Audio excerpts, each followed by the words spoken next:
Well, we've had a lot of rain and a lot of wind. We've actually had almost 12 inches of rain in the month of January.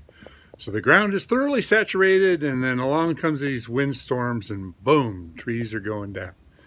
So today I looked at, actually I looked at 3 different failures. Let me show them to you. All right, let's get on to the water. The creeks around here are just raging. This is Stevens Creek. And normally this is a tiny little creek that you can walk across, and it's only maybe 12 inches or less, and lots of rocks, and it's just raging right now. And what I wanted to show you is the power of the water. And there was a dam that was created down here from all the fallen trees that jammed up, and you can see that the water was diverted, and it was constantly washing away. I'm sure the water level was a bit higher, but it's eroding the road. It's already undermined the pavement right there. There's a better shot of it. You can see how the water is diverted off on the left there. Still a lot of water going under that dam. If it wasn't, this would really be washing out fast. So they got a serious problem. How are they going to fix this? It's like a big concrete retrofit. So anyway, getting back to the story of the tree failures, these are tree failures out in the creek and how they can cause some problems with damming. That's another failure. They filled that up with concrete over there. But as I said, I looked at a number of failures today. I want to talk about, I shot some video of 2 of them, but you'll see a couple of stills here in just a second of some of the other trees that I saw go down. Honestly, I've seen so many trees everywhere. There's a black oak that broke off at the base, and there's a redwood that completely came out of the ground. You can see the roots were growing up against that wall. Yeah, I've been looking at a lot of tree failures. There's a great big cypress tree. Looks like 70, 80 feet long, and the whole thing toppled. And all I can say is the ground is super saturated. We had some really big winds. We had a lot of stuff happen. And what a mess. The trunk of the tree really isn't that big by comparison to the root system. And when I look at the roots, I don't see anything that really alarms me and says that there is something abnormal about the roots. I don't see any clear-cut evidence of decay. I mean, all the roots down there snapped off clean. I don't see anything that tells me why this tree fell down. It's a big tree. Doesn't look like it hit anything back there. Possibly some fruit trees or something small. Yeah. I'm always asked to consult about trees, and people are always saying, is my tree safe? And if there's clear-cut evidence that shows you why there may be a hazard, such as decay or weak crotch, or evidence of insects, or evidence of fungus, little growths around the base of the tree. Sometimes there's cracking in the soil. Sometimes there's evidence where somebody has excavated and cut roots. But from what I'm looking at here, I can't say that I see anything wrong. This is a big heavy tree with a big wind sail, and it was as big as all these other giants around the property. Everywhere you look, there's giant trees. So why did this thing go down? Well, I tell you, that's a tough call. That's a real tough call. Maybe this is a low point. Let's see. Maybe a lot of water came down and saturated right here. Maybe it pooled up. Maybe it got, too much of a low spot on the property. Maybe this little building here prevented the water from continuing all the way down. There's a lot of maybes, a lot of what ifs. But the long and the short of it is, this big tree went down, and now we got the problem of this person who owns the tree and this person over here that had the failure.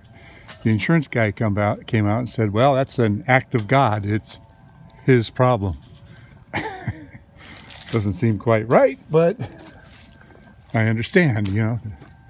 There's no damage, so I don't believe that the insurance company would pay for it.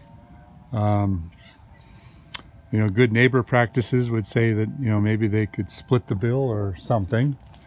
I don't know. I see a lot of failures, and every once in a while I get into one that just scratches my head. All I can say is I'm sure glad that nobody was up in the tree when this happened. You know, this residence is a friend of mine who sadly passed away last year, and his wife lives here with their daughter. And he was a woodworker. He was a good friend of mine, good woodworker, and I was looking around the back of his barn here, and would you look at this? I'd have to do a little scratching. I'm guessing redwood, but this slab of redwood here is 4 to 6 inches thick. It looks like about 6 at the bottom and 4 at the top, and it tapers down. It's kind of an odd cut, but I'm sure they've been here forever, and they've got all this wood in here. Anybody's guess what that is? I'd have to do a little scraping and cutting. Look at this big slab. I'm sure poor old Lou had some plans for this stuff, and then he passed away. Ah, what a shame. Look at this stuff. There's some gold in here. And not only that, it was quite the job just to get it in here. Oh, Lou. Look at this wood. That is something else.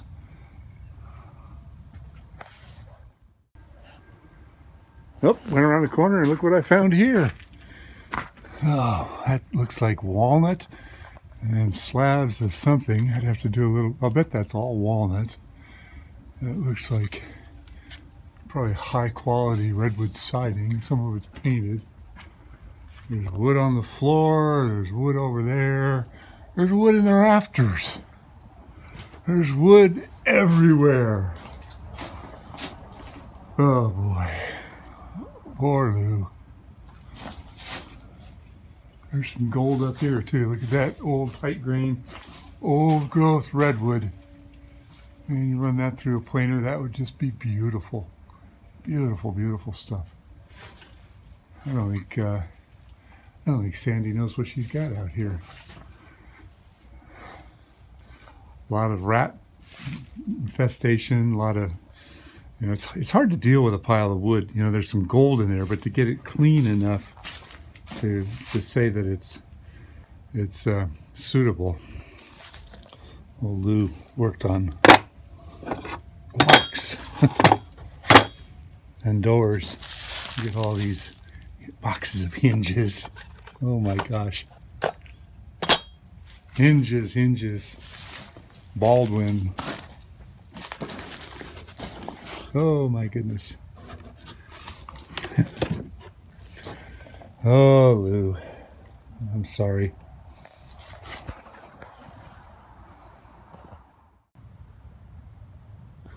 All right, so one of the problems with this tree is it is loaded with these cypress cones, which makes it really, really top heavy. It is also a tree that holds a lot of water. And last week when this went down, we had a lot of rain. Then we had a big sudden windstorm that came through with gusts 40 to 50 miles an hour.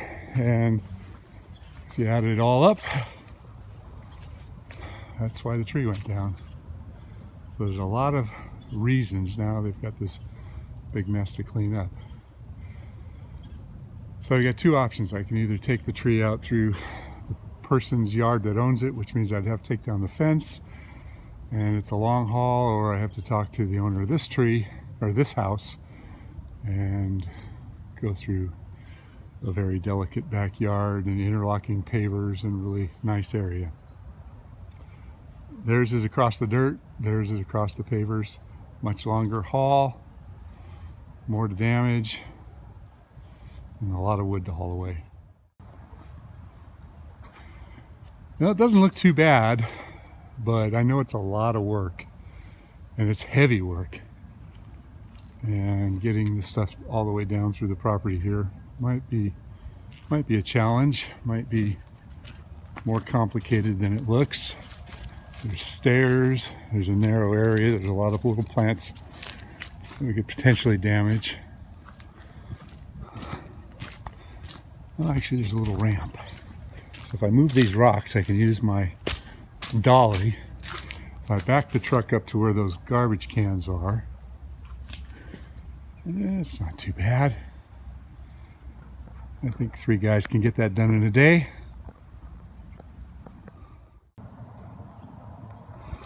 And yet another failure. See the butt of this tree, which is grown under the building there, doesn't have hardly any roots. I actually built this little framework years and years ago, and it looks like the base of that is even rotted out. The tree got pretty big, and it was kind of overwhelming. It was leaning on the deck here. They loved the tree. Now it's gone.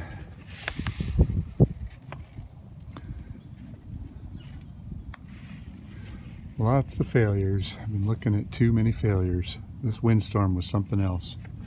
I can see there's a lot of root decay down there.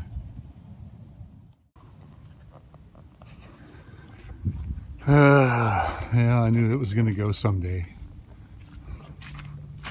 Let's go take a look at the butt of this tree and see what it looks like. It just snapped off clean.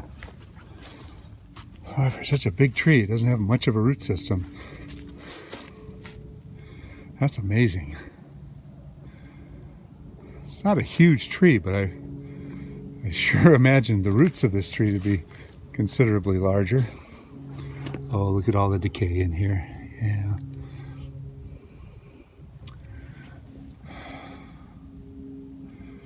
And that prop that I put up there,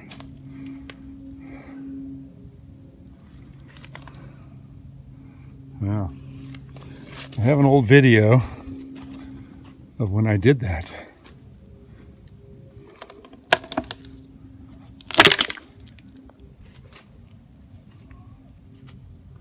That was a long time ago.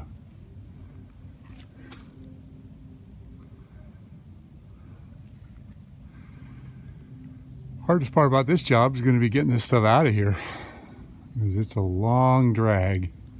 It's like some other stuff got broken down over there as well. And it's got stairs.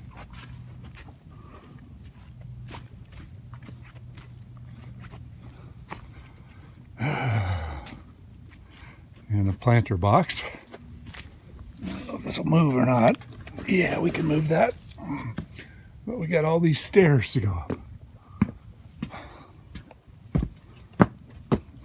I like to always walk the drag. Oh, we got an abrupt turn right here.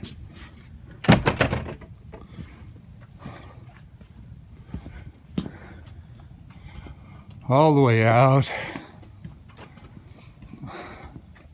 Some delicate stuff. Through yet another gate. Into another abrupt turn.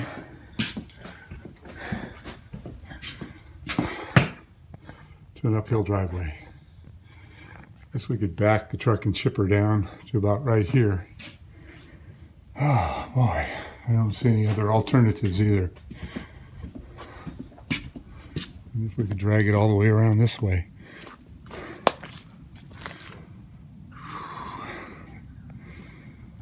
I don't know if it'd be easier coming up this hillside or going up those stairs and all those angles. Maybe we can go all the way around the corner here. That might be better. Still a long drag, but we can come all the way around here and up through here to the driveway. I like it. Always look for your least avenue of resistance and difficulty. And stairs are always a bear.